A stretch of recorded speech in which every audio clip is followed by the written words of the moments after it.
الحمد لله الحمد لله رب العالمين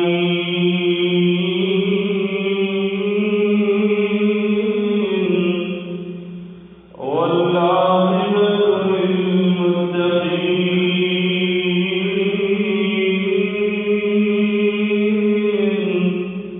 والسلام